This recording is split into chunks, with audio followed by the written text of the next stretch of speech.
जो लोग पवित्र आत्मा से प्रेरित होता है वह पवित्र आत्मा का कार्य करता है।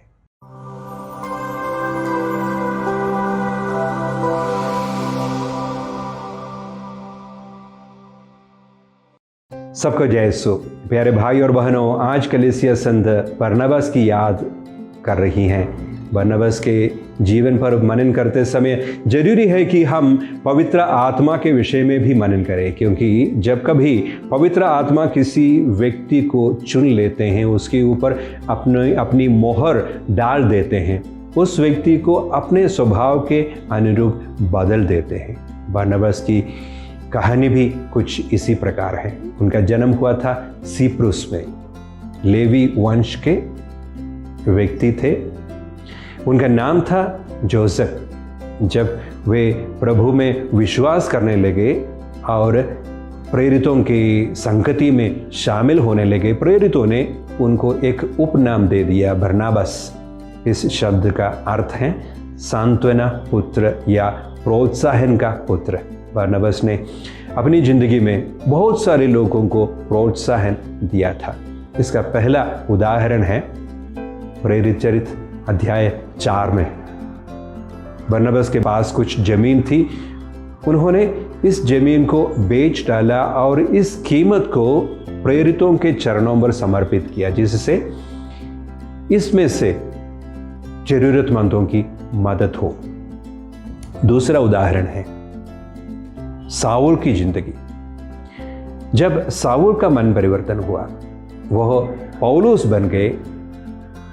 कुछ समय तक वो दमास्क में रह गए और कुछ समय के बाद वह जेरूशलेम आकर प्रेरितों से मुलाकात करना चाहे, पर प्रेरित इनसे दूर रहना चाहते थे, क्योंकि वे इन्हें डरते थे। उनको सुनने में आया था कि साउल ने विश्वासियों के साथ क्या क्या अत्याचार कर डाला था।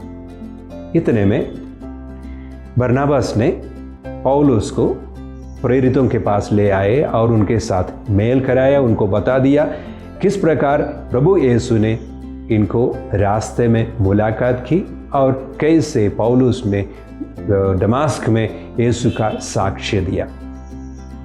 तीसरा उदाहरण, जब अंतियोकिया के लोगों ने खबर भेजी यरूशलेम में कि आइए हमारी मदद कीजिए, तब यरूशलेम के शिष्यों ने बरनबास को अंतियोकिया भेजा और वहां शिष्यों को प्रोत्साहन देते रहे, प्रभु में बने रहने के लिए उनको प्रभु के विषय में शिक्षा देने लगे। और कुछ समय के बाद वे टारसुस चले गए, पौलुस को ले आए और पौलुस और बरनबास 1 साल भर वहां रहे और उनको सांत्वना देते रहे। प्रेरित चरित्र अध्याय 15 में एक घटना है। पौलुस ने बरनबास से कहा, आइए जिन जिन नगरों में हम लोगों ने प्रभु का साक्ष्य दिया है वहां जाकर भाइयों से मिले और देखे कि वे लोग कैसे हैं। बरनबास ने कहा, चलिए हम लोग हमारे साथ जॉन मार्क को भी ले जाएं। पर पौलुस ने मना किया, क्योंकि एक बार जॉन मार्क ने उनका साथ छोड़ दिया था। इतने में दोनों के बीच में मतभेद हुआ। पौलुस अपना रास्ता लिए और बरनबास जॉन मार्क को साथ में लेकर आगे चल पड़े। यह वही जॉन मार्क हैं जिन्होंने बाद में मार्कुस के अनुसार सुसमाचार की रचना की थी। देखिए किस प्रकार पवित्र आत्मा ने बरनबास को अपने कार्य के लिए प्रेरित किया है। वह सांत्वना के पुत्र साबित हुए और पवित्र आत्मा इन्हीं के विषय में कहते हैं प्रेरित चरित्र अध्याय 11 में कि वह एक भले व्यक्ति थे, क्योंकि वह पवित्र आत्मा और विश्वास से भरा हुआ था।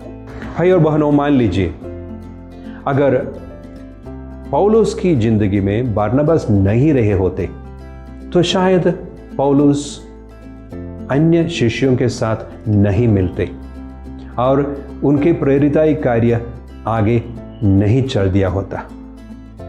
अगर बरनबास ने जॉन मार्क को अपने साथ नहीं लिया रहा होता तो हो सकता है हमारे पास आज संत मार्कुस के अनुसार सुसमाचार नहीं रहा होता। ये सोच लीजिए, आप और मैं, हम लोगों ने पवित्र आत्मा को ग्रहण किया है, पवित्र आत्मा की मोहर हमारे ऊपर है। इसकी वजह से कितने भले कार्य हम कलीसिया के साथ मिलकर प्रभु के लिए करते हैं। अगर हमने बरनबास के समान सांत्वना पुत्र या सांत्वना पुत्री नहीं बन गए होते तो कितने लोग शायद कलीसिया से या अपनी पूरी जिंदगी से भी दूर रहे होते। जो लोग पवित्र आत्मा से प्रेरित होता है वह पवित्र आत्मा का कार्य करता है।